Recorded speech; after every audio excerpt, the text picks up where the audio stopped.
Hey, Miss Shirley. Miss Shirley, how are you? Good evening to you. You're the first one in here.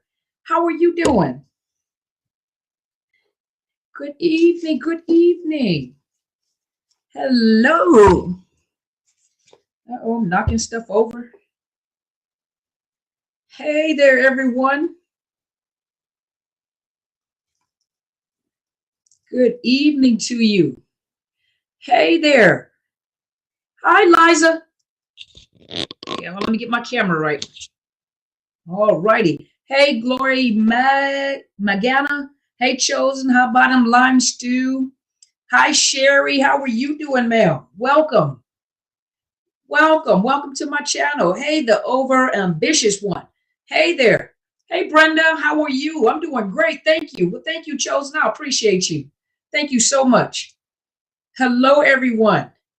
Hey there. How are you guys doing? Sorry, I came on a little late. I was doing a little studying before I came on. Hey, Dawn. Hey, Peach Delight. Hey there. Hey, Cynthia. D Fitz.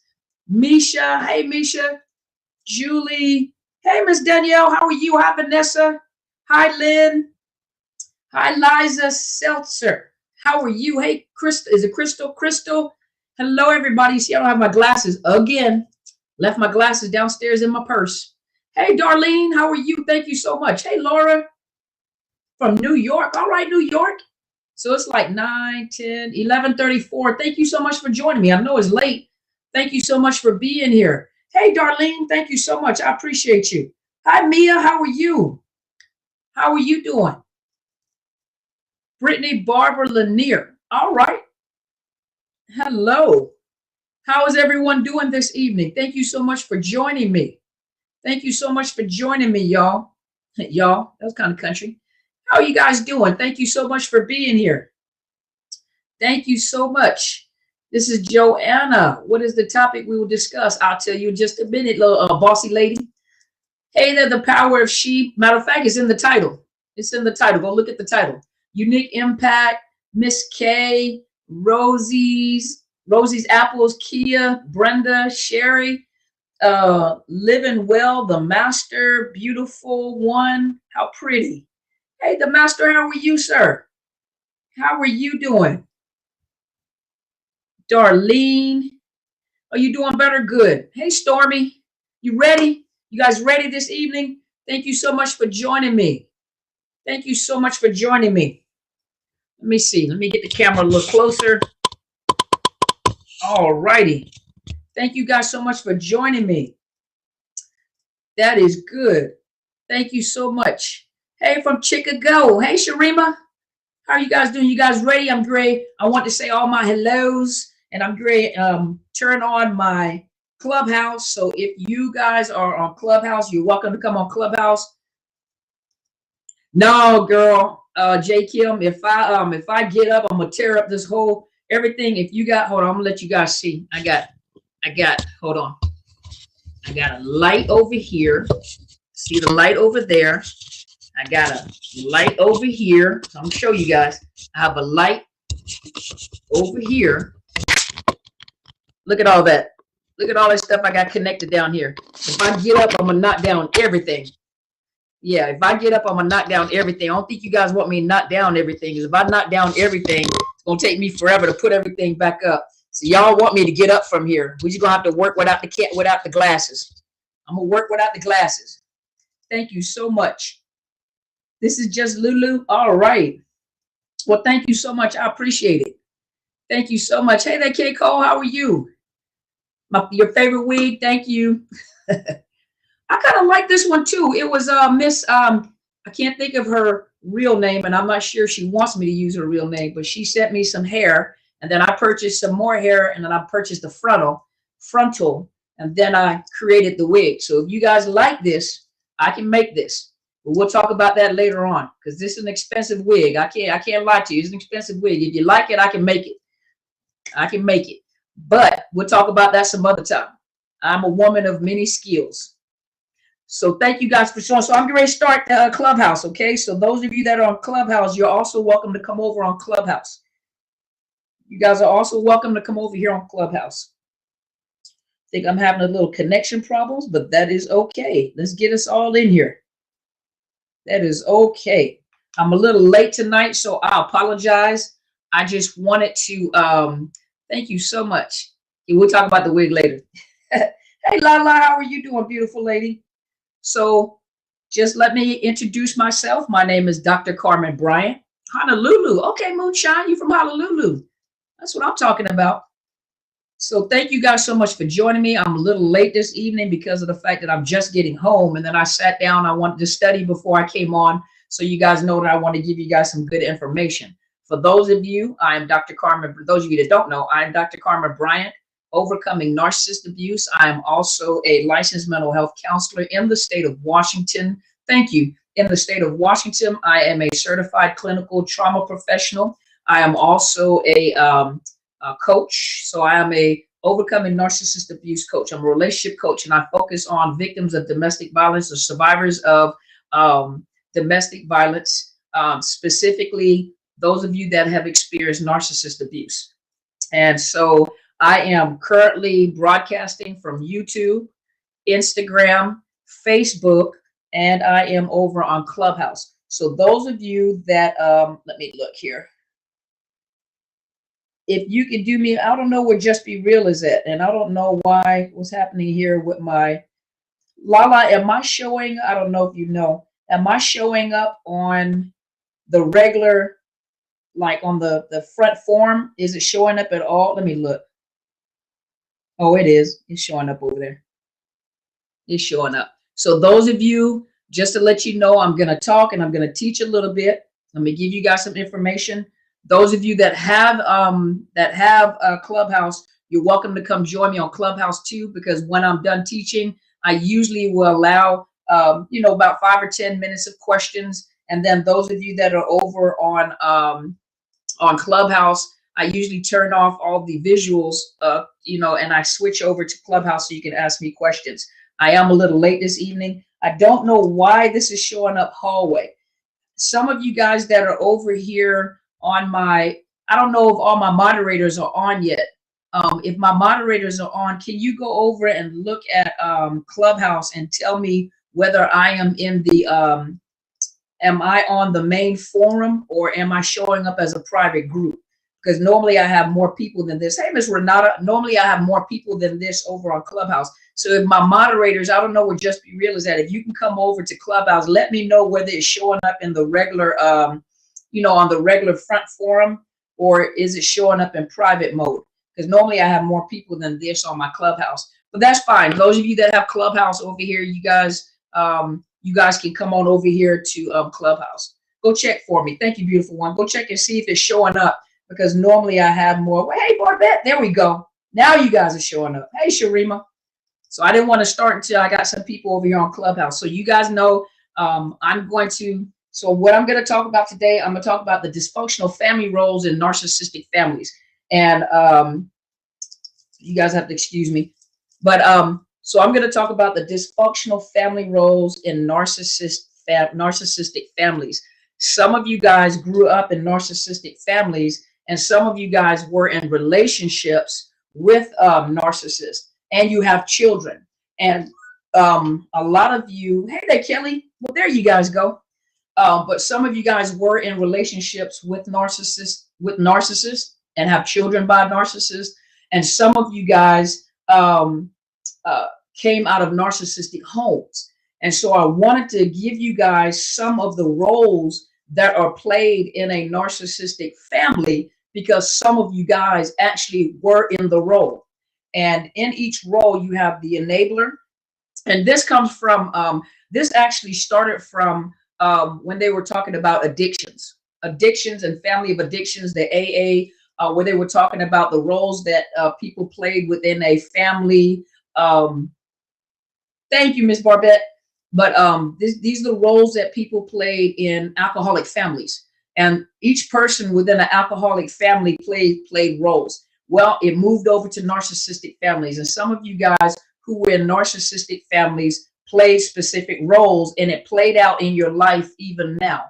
And so I want you, I'm gonna describe each role to you, And I want you to see whether you can identify what role you played in a narcissistic family. Hold on just a minute. Hold on, Instagram. Let me plug this into, make sure Clubhouse can hear me. There we go. So I'm going to start. I'm going to talk about the roles. And I want you guys to see whether or not you can identify the roles that you played in a family when some of you guys have recognized the fact that you came from a narcissistic home. Some of you guys had narcissistic mothers. Some of you guys had narcissistic fathers. And those of you that had narcissistic families know that narcissists are very competitive, even with their children, because they don't want the children who's being disrespectful. Moderators, let me set some ground rules. Moderators, you have the liberty on here to block people. So if people are being disrespectful and you've warned them and they're still being disrespectful, you have my permission to block them. Not hold their comments. You have my permission to block them. And I give you guys that freedom because I don't have an opportunity to look and you know, if I catch something, usually I catch it in the corner of my eye, but you guys as my moderators do have permissions to block people. You don't have to hold them or anything. If you told them something, they're disrespecting you as a moderator, you can block them off of here, okay? And then if you can't block them, if they're on a different channel, I can block them myself. So you guys have that freedom to do that so I can stay focused when I'm talking. So what I want to do is I want you to recognize the roles that you played in these narcissistic family. A lot of you guys had roles that you played. Okay, so the first thing, let's identify what the narcissist is. So the narcissist is what we would consider in an alcoholic family as, hey, just be real. There you go. There go my what would I call him? My sergeant at arms. So just be real is here. She gonna start shooting and stuff. But like I was looking for you, just be real, because I was gonna have you go over and check over at Clubhouse to see if I'm actually showing up on the, because normally I have more people in there, but that's okay. That's fine. So anyway, so let's identify the narcissist. So if you were in a family, if you had a narcissistic mother or father, first of all, you understand that narcissists are very competitive. And the sad part about it is they're even competitive with their own children. And that's the sad part, is they will compete. So you have this aging narcissist that's competing with the beauty of their younger daughter, you know, or you have this narcissist that's aging that's competing with his son. And that's horrible because you're supposed to be able to boost your children. You want your children to do better than what you did. Our job as parents is to make sure our children go beyond where we went. We want to encourage our children. We want to teach them, you know, life lessons, some things, you know, that they don't have to go through because you can teach them from the mistakes you made. So our children don't have to go through what we go through, but we want them to exceed farther than where we have. A narcissist does not think that way. A narcissist will compete with their own children because they don't want their children to be better than them, which is absurd because we want our children to do better. We want our children to go beyond where we went. We want them to carry on our legacy. We want them to carry on, you know, our family names. This is what we want them to do. And so when we look at the narcissist, we would look at the narcissist as the addict, or they are addicted to the fuel. But we look at the narcissist as the dysfunctional person that the family orbits around. So when you look at that narcissist and you say, yeah, gatekeepers. But when you look at that narcissist, and some of you guys have made the comment, the world isn't, you know, the planets do not revolve around you. The world does not revolve around you. Where to the narcissist, the family revolves around the narcissist. The narcissist sees himself as the sun, and everybody plays a role, and it orbits around that narcissist. So everyone orbits around the narcissist and has to comply to the narcissist. Hello, Miss Adama. How are you, ma'am? Hey, Kelly. Hey, Miss Barbette. So now you have what we would call the enabler. The enabler is normally, and I'm going to simplify it because it can be a role that a child plays. Sometimes a child will play the role as like a surrogate parent, or like a wife or a husband, or the codependent. So the enabler is usually the codependent one. And we'll just keep it kind of, thank you for the Spanish. I appreciate you. But so the enabler, and we'll just simplify it so you guys will understand what you saw in your own home. The enabler is usually like the wife or the husband. And the enabler, their role is that of a caretaker.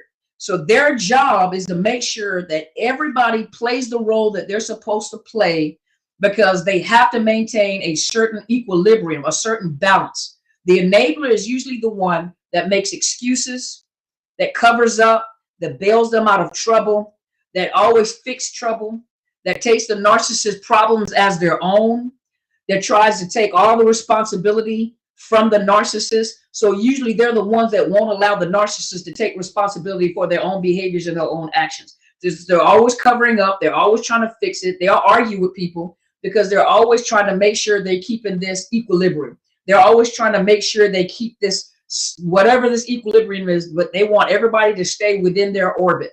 And so these enablers are the ones that usually help them to keep doing what they're doing. And then that narcissist will project on that enabler to keep them in line as well. The only reason why I got in trouble is because you didn't pay enough attention to me. You didn't pay this bill. It was your fault that I got drunk, because if I wasn't mad all the time, and you make me mad. So that enabler is usually a nervous person too, because they're always trying to make sure that they keep everybody. Thank you so much. They always try to make sure they keep everybody playing their role, and dad has a headache, and mom is drunk. And so you guys just know, you know how they are. So just keep calm, hey, hey, you know your role as a family. That's what that enabler does. They're the codependent. Then you have the scapegoat, our infamous scapegoat. Scapegoat is a little more powerful than you really think that they are. The scapegoat is usually the one that they see as the black sheep, the problem child. They're the ones that usually have problems at school. They're the problem makers in the home. But let me tell you why they're the problem makers. They usually draw attention away from the problem within the family, and everyone forces them, forces the problems onto them. So all the problems within the family, especially the narcissist projects the problems onto this scapegoat. That's hence scapegoat. They're the ones that take the family problems onto themselves. It's not that they themselves take the problems. The narcissist assigns the problem. The one thing that a scapegoat will do, a scapegoat will always point to the pink elephant in the room. A scapegoat is not a quiet child. The scapegoat is usually the one, because the narcissist will project their bad behavior onto that, they're the problem child, so they're the ones who cause all the problems. No, that scapegoat is the one that doesn't, they verbalize. They're the truth tellers. They're the ones that let you know what's happening in the family. They're either going to act it out or they're going to tell you about it. They're not the ones that keep secrets. They're the ones that the narcissist clashes with, because of the fact that that scapegoat will not sit there and just let the narcissist get away with what they're doing. They point it out. No, that ain't true. That's what happened. No, you were cheating. No, there was another woman in your car. No, there was another man in the house. No, they're the ones that's going to tell it. And so that narcissist will say, see, that scapegoat is always trying to break up the family. You're the one trying to break up the family. Thank you so much. The scapegoat is always trying to break up the family. They're the problems. They're the one why our family is broken apart. No, it's the narcissist. It's the narcissist who's breaking up the family, but it's the scapegoat that's going to point it out. So they're the problem. They're the problem child. They're the ones, even when they get older, the family will look at it like, that's the problem child.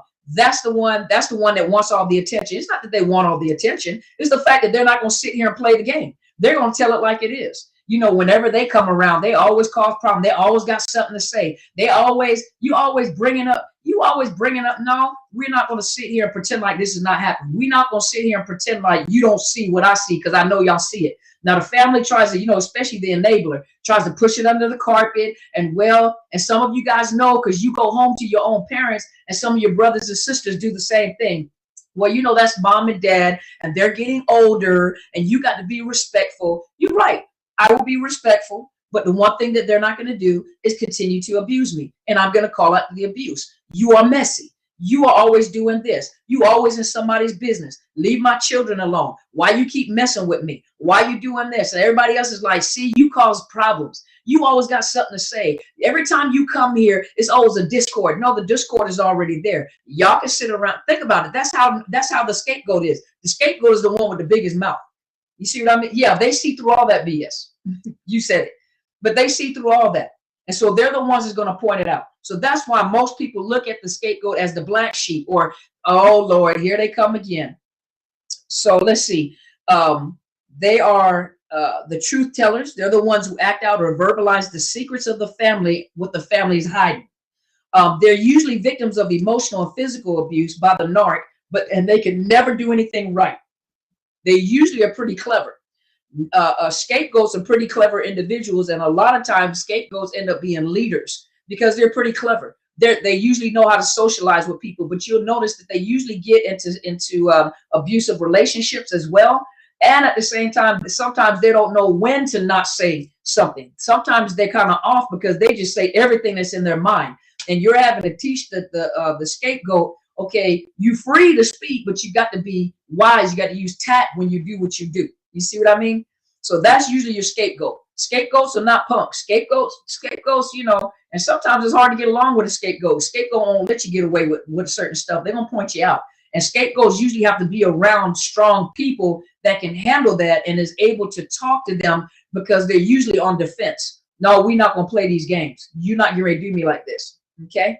So they're usually they're very defensive, but they also going to be self-sabotaging because sometimes they don't know when to stop. So the next person is the lost child. The lost child is usually the invisible child. And the reason why the lost child is the invisible child, they're usually the daydreamers. They daydream a lot. They usually stay away from family drama. They try to make themselves look small, irrelevant. And usually the lost child is one that the narcissist deems as irrelevant. They don't see any value in the lost child because the lost child doesn't cause problems. At the same time, the lost child doesn't say anything. Usually a lost child will become very introverted. They usually find pleasure just being by themselves, having imaginary friends, creating games by themselves. They're usually loners. They stay away from the family. They don't want to have to deal with their family. And they're usually left out to fend for themselves. They usually lack very important social skills and communication skills, and they usually have problems forming relationships because they don't know how, because they hide. They're usually are loners, they're quiet. A lot of them become introverts. A lot of them don't like being bothered with people too much because they see the kind of turmoil within the family. They don't want that kind of drama, so they're very sensitive to drama. A lot of them can become empaths. You know, they're very sensitive to their environment. They just don't want it.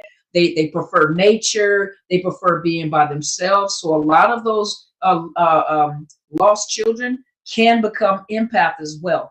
They don't want to be they don't like to be overstimulated. Just take me to somewhere quiet. Take me to nature. I like animals. You know, I want to be by myself. I don't like to be bothered with a lot of people, a lot of noise. I just don't like that. And they're often victims of neglect or emotional abuse. So a lot of times they're so quiet and hidden that they're neglected.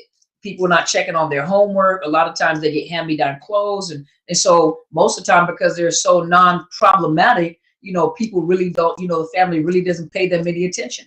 You know, they talk over them. You know, they're trying to say something or express themselves, and family members may talk over them, interrupt them when they're talking, and they don't argue back. They just kind of stay quiet. They don't argue back, and they kind of disappear, you know, and stop talking. So now let's move on to the mascot. The mascot is usually your family clown. The mascot is usually the rescuer.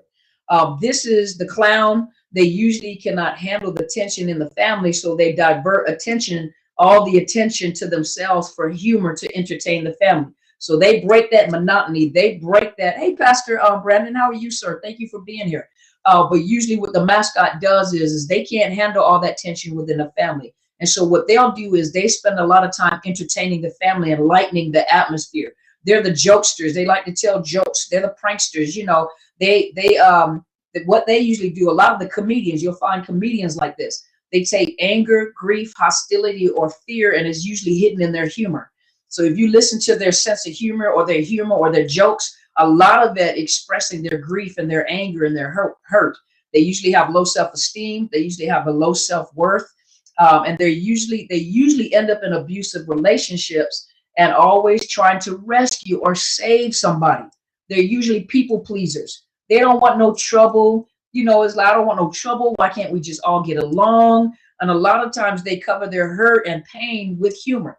So they don't know how to express themselves. Thank you so much, sir. They don't know how to express themselves. And so they're jokesters and they're funny. A lot of them are hilarious. So a lot of times they, you know, when people come around them, they know how to entertain people. But if you really talk to them, you know, a lot of times you're trying to get them to express themselves. A lot of times you're trying to get them to talk or express their feelings, and that's too painful for them. And so they'll always go back into jokey mode. You know, they're usually the class clowns. They can't focus on anything because they're too busy trying to, you know, it's too stressful in the family. So I got to entertain and make people focus on me. Hey, you know, it's too much going on here. So focus on me, focus on me. Now let's talk about the infamous golden child. Most people, most of you survivors talk about the golden child in your family. And you talk about how they were the favorite child. They could do no wrong. They were so wonderful. They were so great. But most people really don't understand the pressure that the golden child is under. The golden child, depending on the type of narcissist that the parent is, especially if they're like a somatic narcissist where they're really into looks and beauty. A lot of times they pick either the first or second child sometimes, but they'll usually look for a child that's beautiful, that's talented, you know, that people like, that, you know, everyone stares at. So they'll pick them and make them the favorite child. And what they do with this golden child is they groom them into their own image. So if it's a cerebral, then they look for the child that's very intelligent, but may also be a looker. The narcissist sees the golden child as an extension of themselves. And when that narcissist sees a child as an extension of themselves, they don't look at the child as a individual person. They look at the child as themselves. So they live vicariously through that golden child, even to a point where they don't have feelings for their children the same way that the average parent does, but they'll see that child even as a means of having sexual relationships with that child. They'll take that golden child and put them in a position where they parentify them. So they put them in a position where they have these conversations with the golden child that are inappropriate, age inappropriate.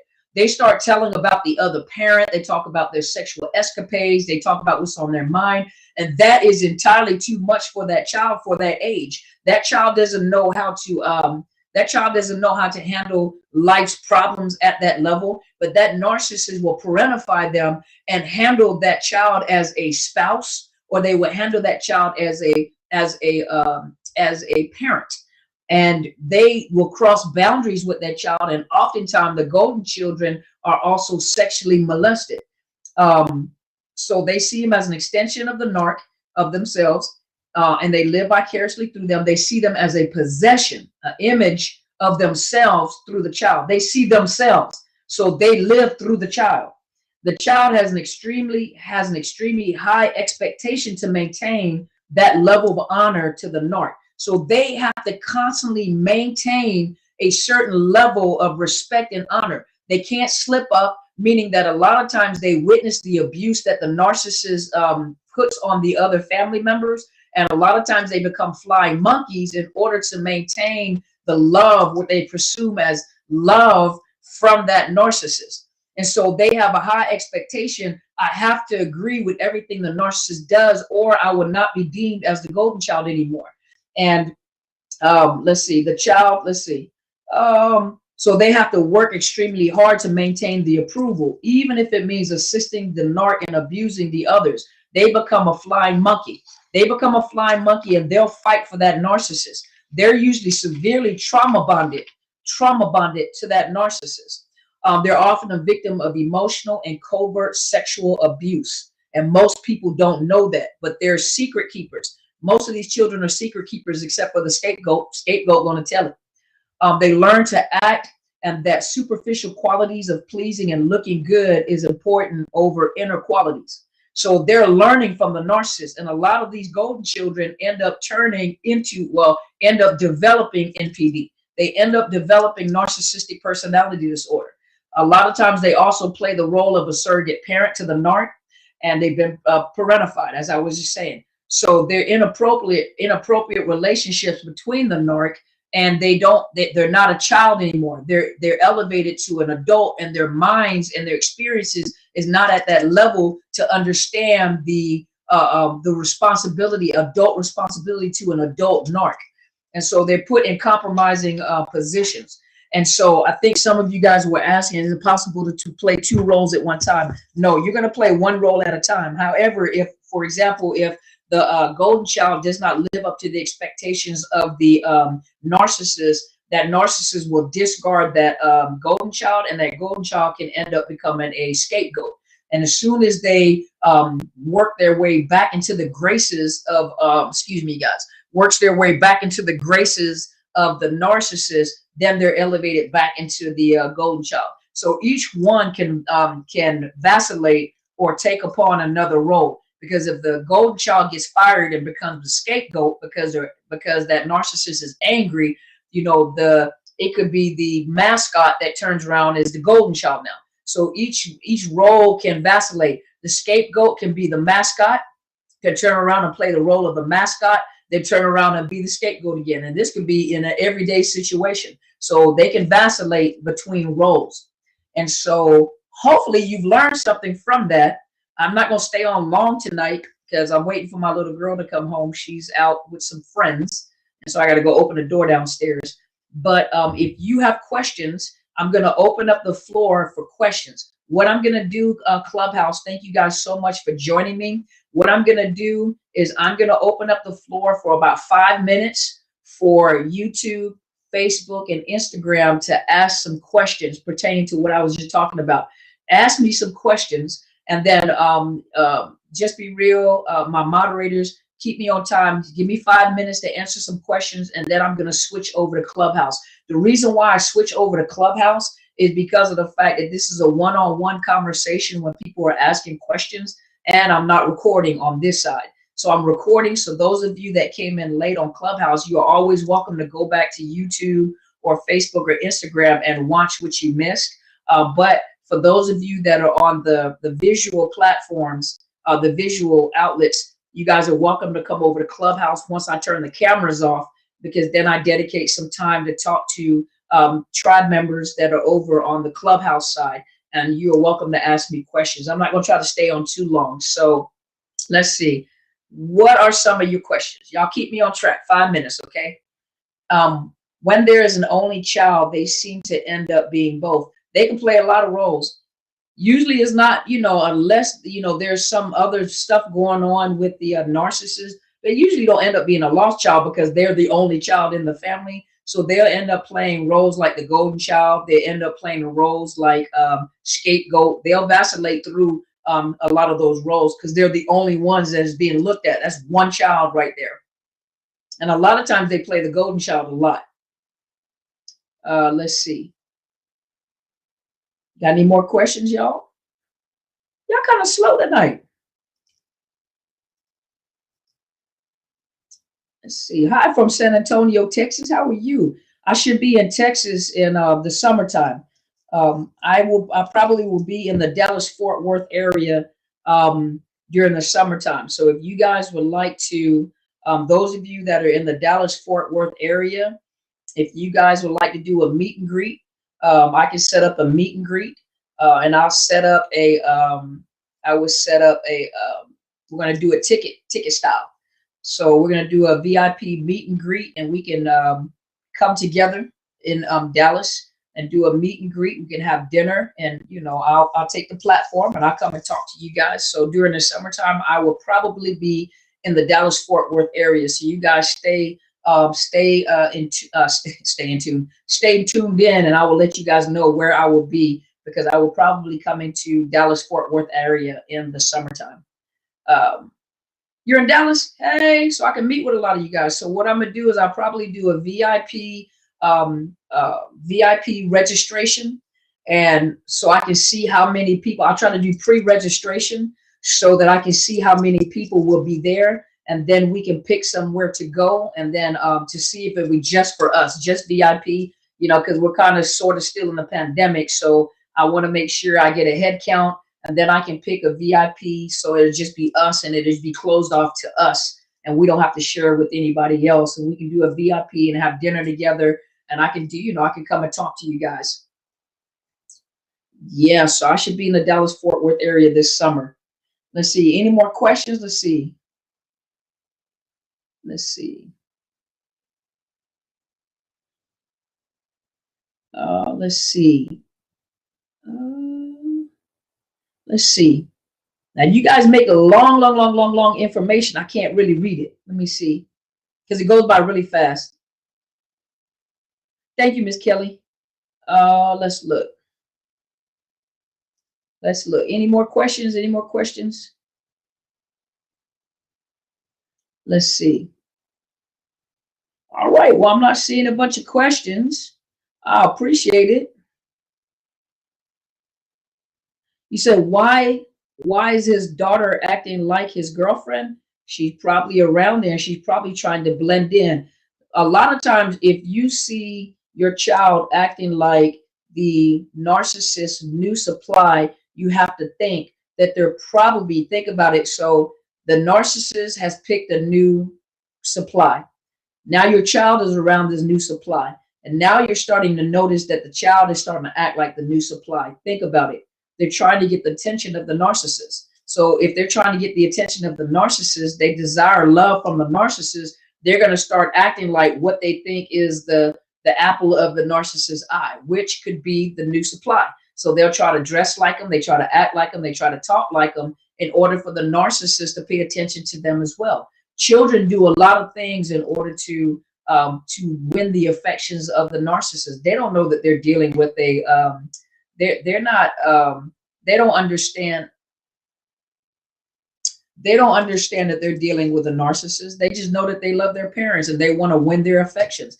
Isn't that a lot of times what we end up doing? We think that this is what, when you were in these narcissistic relationships, a lot of times if they were cheating, especially if they were cheating, you tried to see what they were cheating with. So you tried to make yourself look like the object of their attention, and you were trying to pull it in, and you realized that no matter what it is you did, you just never could satisfy that narcissist. No matter what you did, how you looked, you were fat, you got skinny, you were bald headed, you put on a wig, you grew your hair out until you looked like Shaka Khan. You wore tight clothes, then you wore loose clothes. You looked like a church lady, then you looked like a pole stripper, a pole dancer. But nothing that you ever did ever satisfied that narcissist. So think about what a child does. Think about what a kid does. Yeah. How do you prevent or stop the cycle of role playing from one generation to the next? That's a good question. How do you prevent or stop a cycle of role playing from one generation or next? That might be something I have to look up, But if I look that up and I do a video, and you're gonna have to pay me for that one. That's a good question. That's a good question. Good question. I'm gonna look that up. I have to sit down and generate an answer to that. I have to think about that. That requires some thought. Let's see. What about a 42-year-old adult daughter who acts like the narcissist girlfriend? If you got an adult daughter acting like the narcissist girlfriend, ask yourself that question again. Think about what you just asked me. Think about what you just asked me, and think about what I just talked about. I want you to think about that. It sounds creepy, but think about what you just asked me. If you have a 42-year-old daughter who acts like the narcissist girlfriend, 1, they could have been sexually abused by the narcissist. 2, they're competing with the new supply. 3, they've been parentified. 4, they could be a golden child. 5, they're being sexualized as an adult by the narcissist. There's a lot of reasons why. There's a lot of reasons why. But think about that. Think about what you're asking me. I don't know the narcissist that you were with. Only you know the narcissist you were with. Some of them are perverts. Some of them are not. Some of them are covert perverts, So don't think that they look at your child as if it's a child, even when they're adults and they start looking like you, especially if they start looking like you or acting like you, they see you. They don't see your kid. They see you. Can each parent have a golden child? My brother could do no wrong as the only son, and my baby sister was daddy's little girl. Yeah. Yeah, it's possible. It's possible. How do you get rid of narc traits I picked up from the ex-husband? You have to make an appointment with me because I need to know more about your situation. That requires some attention to detail. I would have to know more about your story. That requires a one-on-one for me to talk to you personally about that. I ain't gonna give you all my secrets while we on air, because then what's the point of me making appointments with y'all, right? I ain't gonna give you everything. My time is up. Okay, my time is up, y'all. So I'm going to move over to Clubhouse. I'm going to move over to Clark. Yeah, they're a mess. I'm going to move. Thank you so much, Sherry. Thank you. I appreciate you. But I'm going to move over to Clubhouse, you guys. So hola to you too, Miss Karen. Okay, you 101. She just put, just be real, just put the information underneath your question. Look right underneath the question. So if you want coaching, services, you're welcome to email me at drcarmenbryant@outlook.com. I will provide you with my services. Thank you, Uniquely Made. I did not know you spoke Spanish. Thanks, she is putting it on Spanish here. I appreciate you. But if you want coaching services with me, you can contact me at drcarmenbryant@outlook.com. I will provide you with my fees for services. Please do not send me this long story. I can't read that. I have a lot of email that comes in. Thank you so much. I have a lot of email that comes in, so I do not have time to read long emails. I reserve that for one-on-ones, and you guys can tell me your story. Now, if you got an hour appointment or a 45-minute appointment and you talk for 45 minutes, that's all you get, 45 minutes, and you don't talk for 45 minutes, and I listen to you talk for 45 minutes. Anytime you have, listen, I'm just teaching y'all something. Some of y'all gonna get mad at me, but it's all right. I was in the military, and I'm a teacher at heart, and I'm a trainer at heart. When you make an appointment with a coach or a counselor, and you have 45 minutes or you have an hour with that coach or that counselor, if you're paying that coach to help you and to give you some answers, it's not wise for you to talk for 45 minutes. It's not wise for you to talk for a whole hour. You know, understandably, you have a story and they need to know more about your story. You got to just give them the story and let them start asking you questions so that they can get to the root of your problem. But if you doing all the talking for an hour or 45 minutes, that's all you got, an hour and 45 minutes. You just paid for someone to listen to your story. That's not what you want. That's not what a coach is there for. That's not what a coach is there for. So y'all don't waste your money talking for 45 minutes. You can talk to anybody for free, you know, but at the same time, you can't talk to everybody either. So those of you that are on YouTube, Facebook, those of you guys that are on my Instagram, I really appreciate you guys. Thank you so much, Danny Land. Thank you so much. Thank you so much for tuning in. I'm going to switch over to Clubhouse.